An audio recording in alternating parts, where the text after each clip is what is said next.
قال كنت رجل مزان، میں کثیر المزی آدمی تھا، مزی میرے بہت زیادہ نکلتی. آدمی جتنا تیز مست ہوتا ہے اتنی مزی نکل جاتی.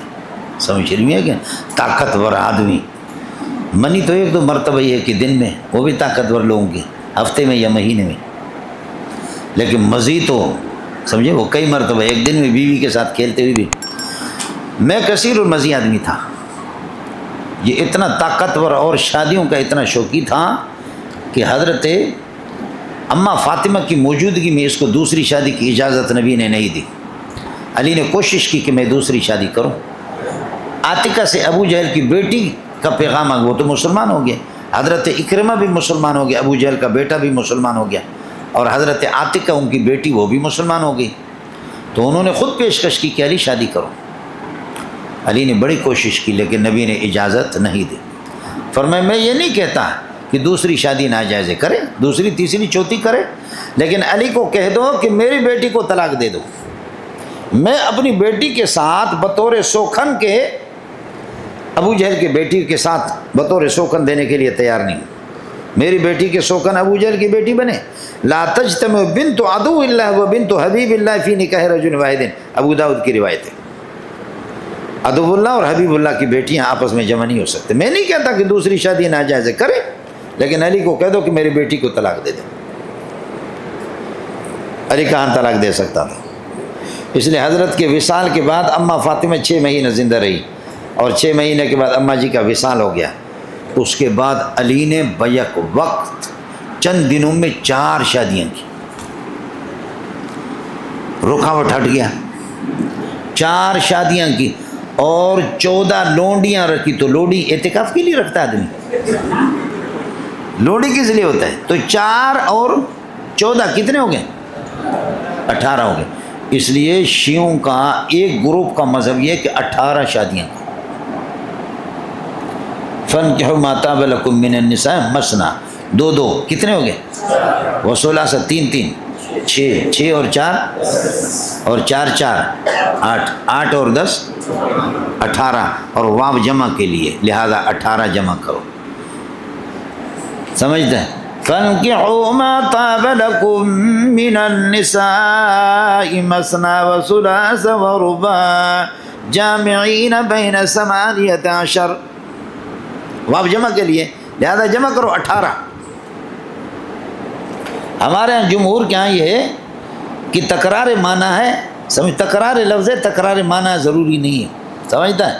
لہذا 2 یا 3 یا 4 یہ واو او کے معنی میں. حضرت علی نے بہرحال کیا 18 تک، 14 لونڈیاں اور 18، 14 لونڈیاں اور 4 بیویاں، 18 ہو گئی. تو علی نے، میں نے عرض کیا کہ 4 شادیاں اماں فاطمہ کے بعد کی، اور اللہ آپ کا بھلا کریے کہ 14 لونڈیاں تو 18 ہو گئے. کثیر المزی آدمی تھا. اور پھر قانون یہ شرعی مسئلہ یہ، سسرال والوں کے سامنے لوگ ایسی باتیں نہیں کرتے کہ مجھے منی زیادہ آتی ہے، میں بیوی کے ساتھ ہم بستری کرتا ہوں، میں مست ہوتا ہوں، بیوی کے بغیر گزارا نہیں کر سکتا. آپ کریں یہ باتیں، بے حیائی سے بچیں، سسرال والوں کے سامنے یہ باتیں نہ کریں. تو خود یہ اب منی مزی آتی ہے تو میں تو اس سے کیا کروں، غسل کروں یا وضو بناؤں؟ سمجھے؟ حضرت عمار کو حکم دیا اور حضرت مقداد کو حکم دیا. دونوں روایتیں آتی ہیں. کہتے کہ پہلے حضرت عمار کو حکم دیا، اس نے تاخیر کی، پھر حضرت مقداد کو حکم دیا، اور پھر یہ کہ انہوں نے پوچھا. اب روایت میں آتا ہے کہ چونکہ عمار نے بھی پوچھا، مقداد نے پوچھا، چونکہ ان کو انہوں نے پوچھا تھا. اور کہیں روایت میں آتا ہے کہ علی کہتا ہے کہ میں نے خود پوچھا. تو اب اس کی 2 صورتیں. ایک صورت یہ ہے کہ علی نے ان دونوں کو بتایا اور انہوں نے تاخیر کی، مجبور ہو کر کے علی نے خود براہ راست پوچھا بلا واسطہ، مجبوری میں. دوسری صورت یہ ہے ان کو حکم دیا اور حاکم اور عامر علی ہے تو انہوں نے پوچھا، تو ان کا پوچھنا علی کا پوچھنا ہے. جیسے کہ یا حامان ابن لی سرحا، حامان یہ گورنر تھا، میرے لیے اللہ بلڈنگ بنا دو. تو گورنر آدمی بلڈنگ کہاں بنائے گا، وہ تو مزدوروں سے بنواتا ہے. لیکن ابن وہ چونکہ سبب بنا ہے اور عامر ہے، وہ حکم دے. مجھے حیا آتی تھی من ان اسال النبی صلی اللہ علیہ وسلم کہ میں نبی سے سوالوں کروں، لمکانۃ ابنتی تحتی، دوسری روایت میں چونکہ آپ کی بیٹی میرے نکاح میں تھی. تحتی کا معنی نیچے ترجمہ نہ کرو، لمکانۃ ابنت، یہ مکان مصدر میمی ہے، اے لکون ابنتہ، سمجھے، لکون ابنتہ تحتی، چونکہ آپ کی بیٹی میرے نکاح میں تھی. فامرت المقداد، حضرت مقداد کو میں نے حکم دیا. فسألہ، اس نے پوچھا، براہ راست اس نے پوچھا. سمجھ شریف میں آ گیا. پھر یہ کہ علی کہتے میں نے بھی پوچھا، سمجھے. تو اس نے پوچھا حضرت، لہذا حضرت علی جہاں کہتے کہ میں نے پوچھا تو اس بنیاد براہ راست تو مقداد نے پوچھا، لیکن سبب عامر یہ تھی. اور یا یہ ہے کہ اللہ کو اس نے تاخیر کی، اس نے پوچھا. دونوں جواب میں نے آپ کو دے دیں. فقال، حضرت نے فرمایا اس کو بتا دو کہ غسل نہ کرے، کیا ہے، یغسل ذکرہ، صرف آلہ تناسل کو دھوئے، ویتوضا، اور وضو کرے. متفق علیہ. اب مولانا جہاں تک وضو کا مسئلہ ہے، خروج مزی وہ سبب موجب للوضوء، وہ سبب موجب للوضوء ہے بالاتفاق. فلا خلاف بین احد من الائمۃ، ائمہ اربعہ کا کوئی اختلاف نہیں ہے. وضو اس میں ہے، لیکن استنجا، سمجھے، استنجا کبیر کہ آلہ تناسل کو پورا کا پورا دھونا، یہ امام احمد اور امام اوزاعی کا مسئلہ ہے، امام احمد کا. باقی ائمہ ثلاثہ کہتے ہیں کہ اللہ آپ کا بھلا کریے کہ وضو ہے، صرف وہ جہاں سے کچھ معمولی نکلا ہے اس کو دھوئیں، اور نہیں ہے تو پھر اللہ آپ کا بھلا کریے کہ کیا ہے، وہ کپڑے کے ساتھ مل گیا. اتنا استنجا بڑا پورے ذکر کو دھونا اور بڑا استنجا کرنا یہ ضروری نہیں. کچھ فرق پڑ گیا، وضو ہی کر لو بس. وضو ٹوٹ گیا، جیسے کہ ری خارج ہو جاتی، وضو ٹوٹ جاتا ہے، وضو کرو، استنجا کرنے کی ضرورت نہیں. کچھ فرق پڑ گیا. اب مسئلہ ہے امام احمد کے لیے دلیل یہی ہے، یغسل ذکرہ، اطلاق الذکر یشمل کلہ، یہ پورے ذکر کو شامل ہے. فالذکر عبارت عن ذالک، ذکر تو اسی کو کہتے ہیں، یشمل ھذا، یہ اسی کو شامل ہے. جمہور کہتے ہیں کہ وضو کریں.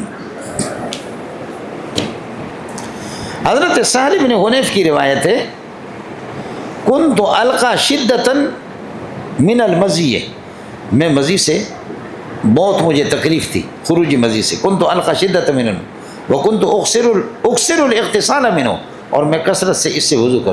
فسألت عن ذلك رسول اللہ صلی اللہ علیہ وسلم، میں نے نبی سے پوچھا کہ حضرت یہ کہ مزی کثرت سے آ جاتا ہے اور میں کنت اکثر الاغتسال منه، اور کثرت سے میں اسے غسل کرتا ہوں، میرا کیا ہوگا؟ حضرت سے پوچھا. فقال انما ذلك یجزئک عن ذلك الوضوء، آپ کے لیے وضو ہی کافی ہے. سمجھ شریف میں ہے کہ نہیں؟ معلوم یہ ہو گیا کہ ان الاستنجاء لیس بضروری، استنجا ضروری نہیں، یہ روایت. سمجھ شریف میں ہے کہ نہیں؟ دوسرا مسئلہ یہ ہے کہ اطلق الذکر وارید به بعضہ، بولو، اطلق الذکر وارید به بعضہ، بعض اس سے مراد ہے، بعض پورے ذکر کو دھونا ضروری بھی نہیں ہے. تیسرا مسئلہ یہ ہے کہ ان الحدیث محمول علی الاستحباب، یہ غسل الذکر کل ہی، پورے ذکر کو دھونا، یہ محمول علی الاستحباب، استحباب پر محمول ہے. اور قرینہ صارفہ وہی حضرت سہل بن حنیف کی روایت ہے. سمجھتا ہے؟ اطلق الذکر وارید به، وہاں سے اگر اس کو دھوئیں، اور اگر وہ بھی معمولی سا نکلا اور کپڑے سے صاف ہو گئے، کپڑے کو تو ضرور دھوئیں گے. سمجھ شریف میں ہے کہ استنجا بھی نہ کرو ایسے، جیسے کہ چھوٹا پیشاب آپ کرتے، چھوٹا پیشاب، اس میں استنجا تھوڑی ضروری ہے. ٹیشو سے یا جیسے آپ نے استنجا خشک کر دیا، ٹھیک ہے، وضو بنائیں، استنجا کوئی ضروری نہیں. اڑے کچھ بولے پڑا اے جی. اطلق الذکر وارید به بعضہ، ایک، اور وہ بھی سہل بن حنیف کی روایت قرینہ ہے. دوسرا یہ کہ ان غسل الذکر کلہ محمول علی الاستحباب لا علی الوجوب، وجوب پر محمول ہے، وہی حضرت کی روایت ہے سہل بن حنیف کی. تیسرا مسئلہ یہ کہ قد کان ھذا ثم نسخ، اصل میں یہ تھا کہ لوگ مزی نکل گئی، ادھر ادھر لگ گئی، لوگ وضو بھی نہیں بناتے تھے اس سے. تو اس کے لیے اللہ کو اہمیت کے لیے بتایا کہ ذکر کو بھی دھونا ہے، وضو بھی کرنا ہے. لیکن جب یہ حکم مستحکم ہو گیا لوگوں میں تو مسئلہ وہی ہو گیا کہ وضو برقرار ہے، ذکر کو دھونا کوئی ضروری نہیں. اور لیکن آپ کہیں کہ قد کان ھذا فی بدایت الامر، ابتدا میں یہی تھا، ثم نسخ، یہ منسوخ ہو گیا. سمجھے؟ اور چوتھی بات یہ ہے مولانا کہ یہ شہوت کو دبانے کے لیے آپ دھوئیں تو اچھا ہے، بطور علاج کے، یہ حکم شرعی نہیں ہے، یہ بطور تطبیب کے ہے، بطور تشریح کے نہیں ہے، طب کے طور پر ہے، بطور تطبیب، طب، علاج کے طور پر ہے کہ سرکش پر ٹھنڈے پانی ڈالیں گے، جب اس کو دھوئیں گے سرکشی اس کی ختم ہو جائے گی۔ ہاں بولو، اس سرکش پر جب پانی ڈالیں گے ٹھنڈا منڈا تو وہ ٹھنڈا ہی ہو جائے گا۔ کچھ بلا پڑ گیا نہیں پڑ گیا؟ ہاں بولو۔ وعن ابی ہریرہ رضی اللہ عنہ قال سمعت رسول اللہ صلی اللہ علیہ وسلم یقول توضؤ مما مست النار، فرماتے کہ ما مست النار یعنی ما مست ہو النار، آگ جس کو چھوئے اور آگ پر پکی ہوئی چیز اگر آپ کھائیں گے تو وضو بنانا لازم ہے، رواہ مسلم۔ قال شیخ الامام الاجل محی سنہ، امام محی سنہ فرماتے کہ ھذا الحدیث منسوخ بحدیث ابن عباس، ابن عباس کی حدیث سے منسوخ ہے، یعنی ما مست النار سے وضو کرنا۔ مولانا آگ پر پکی ہوئی چیز جب آپ کھائیں گے تو وضو آپ پر لازم ہے۔ یہ اختلاف دور صحابہ میں کچھ رہا، لیکن یہ اختلاف مٹ گیا، ختم ہو گیا۔ اس لیے ما مست النار سے اللہ آپ کو بھلا کریے کہ کیا ہے، ما مست النار سے وضو تھا، ثم نسخ، پھر یہ منسوخ ہو گیا، سمجھے؟ توضؤ مما مست النار، یہ پہلا جواب یہ ہے کہ یہ حدیث تو وجوب پر دلالت تو کر رہی ہے، لیکن اللہ آپ کو بھلا کر وجوب ختم، یہ منسوخ ہے، وجوبیت منسوخ ہے ایک، اور ناسخ اس کے لیے دلیل کیا ہے؟ ناسخ دیکھو، بحدیث ابن عباس قال ان رسول اللہ اکل کتف شاۃ ثم صلی ولم یتوضا، حضرت نے شانے کا گوشت، بکری کے شانے کا گوشت تناول فرمایا، ثم صلی، آپ نے نماز پڑھی، ولم یتوضا، اور آپ صلی اللہ علیہ وسلم نے کوئی وضو نہیں بنایا۔ مل گیا نہیں مل گیا مولانا؟ ہاں ملنگو مل گیا۔ اور اس کے ساتھ والے دیکھو، وعن جابر بن سمورۃ ان رجلا سأل رسول انا اتوضا من لحوم الغنم، بکری کے گوشت کھانے سے، وہ تو ظاہر ہے کہ پکا ہوا ہوتا ہے، کس پر؟ آگ پر پکا ہوتا ہے، اس سے ہم یہ وضو بنائیں؟ قال ان شئت فتوضا وان شئت فلا تتوضا، چاہو تو وضو بناؤ چاہو تو نہ بناؤ۔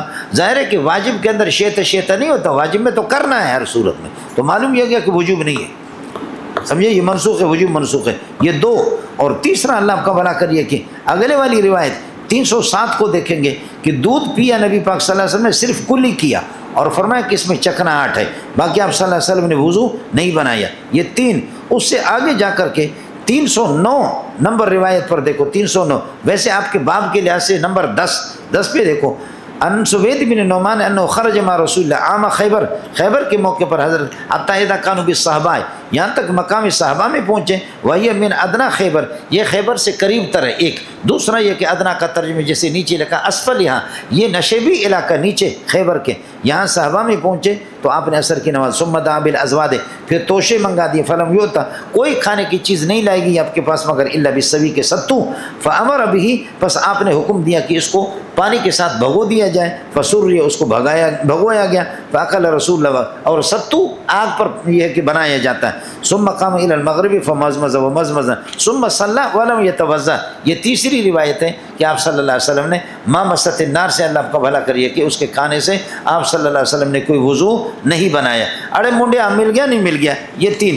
چوتھا یہ ہے کہ اس کے بعد آپ جا کر کے الفصل الثالث میں دیکھیں گے، ان ابی رافع قال اشهد لقد كنت اشوی لرسول اللہ بطن الشاۃ، میں اللہ کا کر بکری کے پیٹ کے یہ کہ گوشت وہ میں بنا کرتا تھا نبی کے لیے، ثم صلی، نبی نے کھایا، ولم یتوضا، آپ نے اللہ کو وضو نہیں بنایا۔ اس کے بعد یہ ہے کہ 5ویں نمبر پر وعنہ ابو رافع سے روایت ہے، آپ نے دستے کا گوشت کھایا، اس سے بھی آپ نے وضو نہیں بنایا۔ اڑے منڈیا مل گیا نہیں مل گیا؟ یہ ہے۔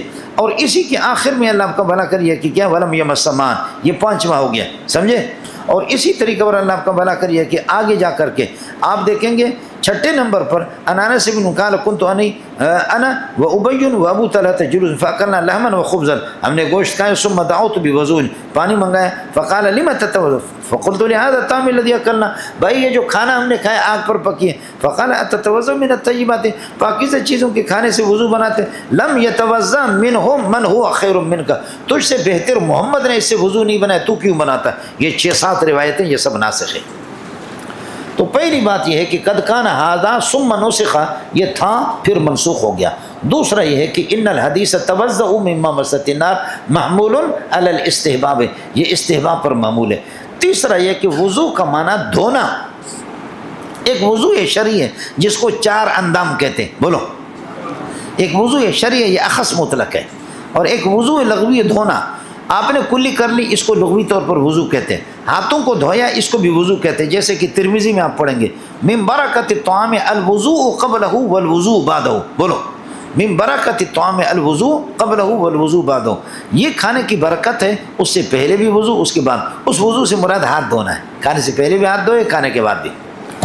تیسرا جواب عرض کر رہا ہوں کہ اس سے مراد وضو سے وضو توضؤ مما مست النار سے وضو لغوی مراد ہے. سمجھتا ہے کہ بھائی جیسے کہ آپ نے دودھ پی لیا، فرمایا ان لہو دسمن، اس میں چکناہٹ ہے، اس میں ملائی ہوتی ہے، چکناہٹ، اس وجہ سے میں نے کلی کر دی. سمجھے؟ وضو نہیں کیا، صرف کلی کی. وضو لغوی کا اطلاق ہاتھ دھونے پر بھی ہوتا ہے، کلی کرنے پر بھی ہوتا ہے. اس سے توضؤ مما مست النار سے وضو لغوی مراد ہے. یہ تیسرے نمبر پہ ہو گیا. مونڈیا کچھ مطلب پڑھا نہیں پڑھا. چوتھا نمبر یہ ہے کہ ھذا الحکم مخصوص بالعلماء، یہ علماء اور اللہ والوں کے ساتھ یہ خاص ہے. سمجھ رہی ہے کہ نہیں؟ یہ علماء کے ساتھ. علماء کرے کیوں؟ اس کی بنیادی وجہ ہے مولانا، جنت بنی ہے اللہ کی رحمتوں سے اور جہنم بنا اللہ کے غضب سے. اور یہ جو آپ کی دنیا کی جو آگ ہے، یہ جہنم کی آگ کا بچہ ہے. اصل ابا وہی ہے. یہ آپ کی دنیا والی جو آگ ہے، یہ کیا ہے؟ ہاں، جہنم کا. اور جہنم مورد غضب الہی ہے. بولو، جہنم مورد غضب الہی ہے. اللہ کا غضب، اللہ کے غضب کا اثر ہے ملنگو. جہنم مورد غضب الہی ہے. جب مورد غضب الہی، اب یہ میری چائے ہے، یہ میری چائے یہ بنی ہے آگ پر، یعنی اس کے ساتھ غضب الہی ٹچ ہو چکا ہے. یہ میرا مشروب ہے. سمجھے؟ اٹچو بٹچ شے ٹچم بذالک شے. بولو، اٹچو بٹاچی ٹچم بذالک ٹاچل مٹ چوٹے. سمجھتا ہے؟ میرے جیکٹ ہے، جیکٹ پہ آپ نے ہاتھ لگایا تو قمیص پہ لگی، قمیص پہ لگی تو بنین پہ لگی، بنین پہ لگی تو مجھے لگی نا. Touch touch touch. اب یہ کہ یہ مشروب چائے آپ پی رہے ہیں، الچائے ٹچن ماں کا، اور آپ کے اس ٹچ کے ساتھ آگ بھی ٹچ ہے، اور آگ غضب الہی. نتیجہ درمیان سے حذف کرو، غضب الہی آپ نے پی لیا، غضب الہی کا اثر آپ نے پی لیا. اس کو زائل کرنے کے لیے وضو بنائیں گے تو وضو اس کو ختم کرے گا. سب کو سبحان اللہ. لہذا جنے دا پتریا، یہ جو حکم ہے یہ مخصوص بالعلماء، یہ علماء کے ساتھ مخصوص ہے. وہ اس قسم کے نقطوں کو جانتے ہیں. باقی جاہل کا عقیدہ بھی میرے نبی نے فرمایا کہ یصبح مومنا، صبح کو مومن و یمسی کافرا، شام کو کافر بنے گا، یا یمسی مومنا و یصبح کافرا. یہ تو علماء ہے، اللہ نے ارتداد سے بچایا. سب کو سبحان اللہ. چوتھا نمبر میں نے عرض کیا، چوتھا جواب مخصوص بالعلماء. آپ کو مسئلہ سمجھ آ گیا؟ ہاں ہو گیا. پانچواں اللہ کرے آپ کے سمجھ میں آ جائے. وہ یہ ایک وضو، یہ اخص مطلق ہے. دوسرا ہے طہارت، طہارت وہ عام مطلق ہے. طہارت کا اطلاق چار اندام پر بھی ہوتا ہے، طہارت کا اطلاق تیمم پر بھی ہوتا ہے. دوسرا ہے کہ وضو وضعتن سے، اور وضع کا معنی چمک دمک کے. بولو، وضع کا معنی کیا؟ وضع کا معنی چمک دمک کے. جب آپ ہاتھ دھوئیں گے، بسم اللہ پڑھ کر کے شروع کریں گے، ہاتھ دھوئیں گے اور اللہ آپ کا بھلا کریے کہ کلی کریں گے، اور وہ پوری شریعت آداب اور مستحبات کی رعایت کر کے وضو بنائیں گے، تو یہ وضو ہے. یہ وضو سمجھ رہی ہے کہ نہیں؟ یہ وضو. یا ایسے ٹبکی لگایا آپ نے تو طہارت آپ کی ہوگی، لیکن ان آداب کے ساتھ وضو نہیں ہوتا. اور نماز کے لیے طہارت ضروری ہے. لا تقبل صلاۃ بغیر طہور ولا صدقۃ من غلول. کل آپ نے پڑھا ہے. وضو کے لیے، نماز کے لیے طہارت ضروری ہے. فالطہارت اعم مطلقاً والوضو وضو اخص مطلقاً. سمجھے؟ لہذا آداب اور شرائط کا غر محجلین تو آپ نے پڑھا، یاد ہے کہ نہیں ہے؟ تو آداب اور شرائط کے ساتھ جو آدمی چار اندام کرتا ہے، اور چار اندام تین مغسولات ہے، ایک ممسو ہے، اور ان کی حکمت بھی میں نے آپ کو بتائی. یاد ہے کہ نہیں ہے؟ کہ ہاتھوں کو کیوں دھوتے، چہرے کو کیوں دھوتے، سر کا مسا کیوں کرتے، پاؤں کو کیوں دھوتے، ہر ایک کی حکمت میں نے آپ کو بتا دی، اس کی حکمت بھی بتا دی. سمجھے؟ اب وضو اخص مطلق ہے. اب اگر آپ نے مامست نار کھایا تو وضو وہ چمک دمک وہ نورانیت تو ختم ہو گئی، لیکن طہارت پھر بھی باقی ہے. جب طہارت باقی تو نماز پڑھ سکتے ہیں. نماز کے لیے طہارت ضروری، وضو ضروری نہیں. کچھ بھلا پڑھا نہیں پڑھا؟ دوسرے الفاظ میں اگر تم جوان کے بچے ہو تو سمجھو، الوضو اخص مطلقاً والطہارت اعم مطلقاً. سمجھ رہی میں ہے کہ نہیں ہے؟ لہذا کیا کہنا نفی الاخص لا یستلزم نفی العام میں، نام نفی العام میں یستلزم نفی الاخص ہے۔ ہاں ملنگو، وضو اگر غائب بھی ہو جائے تو وہ اخص ہے، اخص کی نفی سے عام کی نفی نہیں ہوتی، ہاں عام کی نفی سے اخص کی نفی ہوتی ہے۔ یہ بھی قاعدہ آپ کے منطق کا ہے، اس میں جب میں کھل گیا تو پھر میں آپ کو بتا دوں گا کہ یہ کیا ہے۔ اللہ کرے کہ میں نہ پھٹوں، وہ پھٹ گیا تو پھر میں کفن بھی پھاڑ دوں گا۔ یہ کوئی ٹکے کے قاعدہ بھی نہیں ہے، لیکن آپ خوش ہے کہ ماشاءاللہ بہت بڑا قاعدہ ہم کو ہاتھ نظر آ گیا، سمجھتا ہے؟ شیخ الاسلام ابن قیم رحمۃ اللہ علیہ نے دھجیاں اڑا دی، لیکن فی الحال آپ کے لیے صحیح ہے۔ فی الحال کیا ہے؟ بولو، فی الحال آپ کے لیے کیا ہے؟ صحیح۔ یہ 5 باتیں ہوگی، چھٹی بات یہ ہے، چھٹی بات یہ ہے کہ آلو، بولو آلو، آلو پکائے آگ پہ، آلو مٹوچ ہے، مٹوچ بھی ہے، اور آگ اس کے ساتھ ٹچ ہے، بولو آلو تو مٹوچ ہے، مٹوچ بھی ہے، اور آگ اس کے ساتھ ٹچ ہے، آگ آلو ملحق بھی ہے، آگ اس کے ساتھ لاحق ہے، ملحق ہے۔ اب آپ یہ بتاؤ، اگر کچا آلو اکیلے میں آپ کھائیں وضو آپ کا ٹوٹے گا؟ نہیں ٹوٹے گا، سمجھے؟ کچا آلو آپ کھائیں تو آپ کا وضو ٹوٹے گا؟ نہیں ٹوٹے گا۔ اچھا، آپ آلو نہیں کھا رہے، وضو بنایا، وضو کے بعد آپ آگ پر خوب سردی میں اپنے آپ کو گرم کر رہے، تو آگ جب آپ کو لگ رہی ہے اور اس کی تپش اور حرارت، آپ کا وضو ٹوٹے گا؟ نہیں ٹوٹا۔ یا یہ کہ میری شلوار میرا جل گیا، وضو میرا ٹوٹ گیا، یا قمیص کا کوئی حصہ جل گیا، وضو میرا ٹوٹ گیا۔ آگ الگ وضو نہیں توڑتی اور سبزی الگ وضو نہیں توڑتی، تو اذا کانا ٹچین، جب ٹچ ہو پھر کیسے توڑتے؟ یہ بھی سمجھ میں نہیں ہے، یعنی اذا کانا منفردین، جب کہ مٹوچ بھی، سمجھے؟ یہ دونوں جب منفرد ہوں تو وضو کو نہیں توڑ دیتے، تو پھر یہ ہے کہ اللہ آپ کا بھلا کریے کہ ٹچ کی صورت میں کیسے توڑ دیتے؟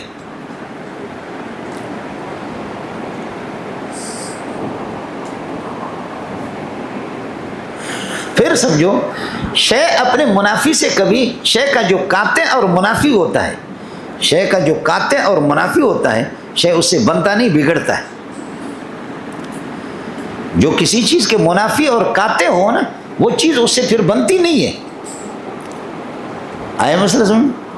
اب آپ کا وضو ٹوٹ گیا، گرم پانی سے آپ وضو بنا سکتے نہیں بنا سکتے؟ تو گرم پانی بھی تو آگ کے ساتھ ٹچ ہے، آگ اس کے منافی، وضو تیرا ٹوٹا ہے، تو ٹوٹا ہوا وضو اس سے بنے گا کس طرح؟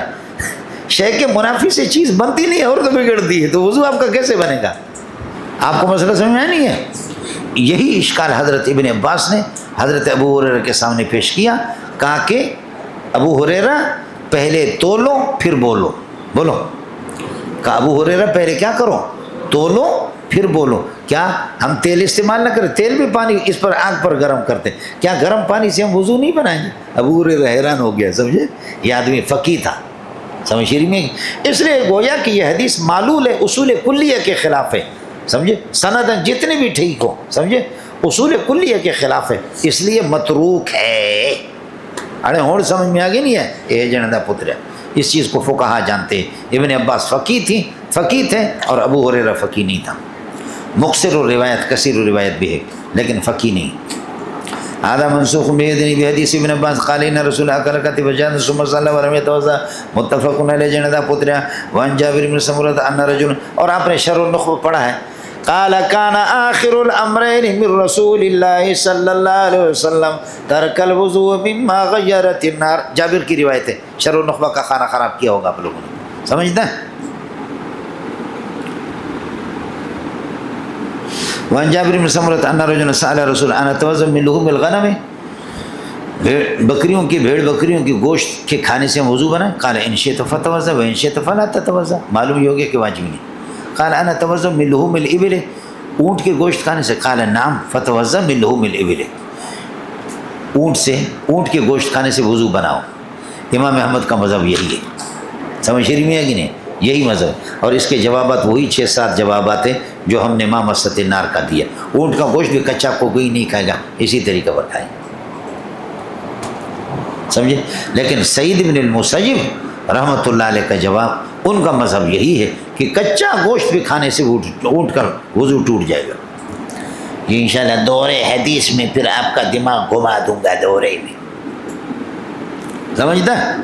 لیکن اس وقت اس کے جوابات وہی ہے جو عام مامست نار کے 6-7 جواب دیے، سمجھتا ہے. امام احمد کے ہاں اونٹ کے گوشت کھانے سے. لیکن آگے دیکھو، بکری کے گوشت کھانے سے وضو نہ بناؤ، چاہو تو بناؤ نہ بناؤ، اونٹ سے بناؤ. قال اصلی فی مرابض الغنم، بکریوں کے باڑے میں نماز پڑھ سکتا ہوں؟ قال نام پڑھو. قال اصلی فی مبارک الابل، اونٹ کے اللہ کا بھلا کریے کہ باڑوں میں نماز پڑھو؟ قال لا لا لا لا لا لا لا نہ پڑھو. سمجھے. اب مسئلہ ہو گیا. پہلے تو اونٹ کا مسئلہ میں نے عرض کیا کہ کھانے سے وہی جوابات ہیں جو مامست نار کے ہیں، لیکن تاہم اونٹ میں ایک اضافہ اور ہے، وہ یہ کہ اونٹ حرام نہیں ہے، لیکن اونٹ کو حضرت اقدس نے، یعقوب علیہ السلام نے اپنے اوپر حرام قرار دیا عملی طور پر. اس کو عرق النساء کی تکلیف تھی، عرق النساء، کہ اے اللہ اس تکلیف سے میری جان چھوٹ جائیں تو جو چیز مجھے سب سے زیادہ الذ اور لذیذ اور محبوب ہے میں اس کو ترک کر دوں گا. اونٹ کا گوشت کھانا آپ کو محبوب تھا، اس نے ترک کر دیا.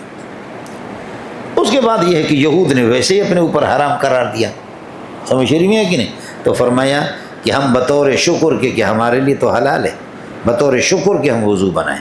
یہ جو وضو ہے وضو شکری ہے. ہاں بولو، یہ وضو ہے کیا ہے؟ تو مامست نار کا ایک تو مخصوص بالعلماء آپ کو بتائیں، یہ وضو شکری جو سب کے لیے شکر کے طور پر کہ اللہ نے اونٹ کو. اب یہ ہے کہ جی اونٹوں کے باڑے میں نماز نہ پڑھو اور بکریوں کی پڑھو، تو بکریوں سے کوئی ڈرتا ہی نہیں ہے، سمجھے بھائی. اور اونٹ کے ساتھ نماز پڑھ کر کے اونٹوں کے باڑے میں خطرہ ہی ہوتا ہے کہ اللہ کا کہیں بھی بدک جائے. تو اس وجہ سے حضرت نے، اللہ آپ کو بھلا کریے کہ کیا ہے، آپ صلی اللہ علیہ وسلم نے عادتاً کہ عام آدمی کو ڈر لگتا ہے. دوسرا یہ کہ اونٹ کے بارے میں آتا ہے کہ اللہ آپ کو بھلا کرے شیطانی اثرات اس میں ہوتے ہیں، سمجھے، اونٹ گڑبڑ کرتا ہے. تیسرا ہم لوگ اونٹوں والے، ہم بکریوں والے لوگ ہیں، ہمیں معلوم ہے اونٹ سے جو ڈرتا ہے تو اونٹ پھر یہ کہ اس کو چھوڑتا نہیں ہے. جو جتنا ڈرو گے اونٹ سے تو اونٹ سمجھتا ہے آنکھوں سے کہ یہ آدمی ڈرپوک ہے، اور جو نہیں ڈرتے تو نہیں. شیطنت اس میں ہے، بولو شیطنت اس میں. اور شیطنت اس طریقہ پر ہے کہ جنات اونٹ کی شکل میں آتے، کالی بلی کی شکل میں، کالے کتے کی شکل میں آتے. جنات آتے اونٹ کی شکل میں، بھوت. اس کی ترتیب میں آپ کو بتاؤں، اصلی اونٹ میں اور جن میں کیا فرق ہوگا.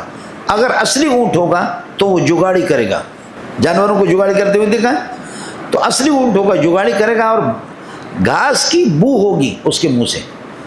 اور اگر کیا ہوگا، جن ہوگا تو سمجھ لینا کہ وہ جگاڑی نہیں کرے گا، جگالی نہیں کرے. دوسرا مسئلہ، اصلی اونٹ ہوگا اس کی آنکھیں باہر نکلی ہوں گی، جن ہوگا اندر ڈوبے ہوں گے. اس لیے خیال کر کے سوار ہونا، ورنہ ایسا نہ جن پر سوار ہو کر تمہیں جزء لا تجزا بنا کر کے چھوڑ دے. کچھ فرق پڑا؟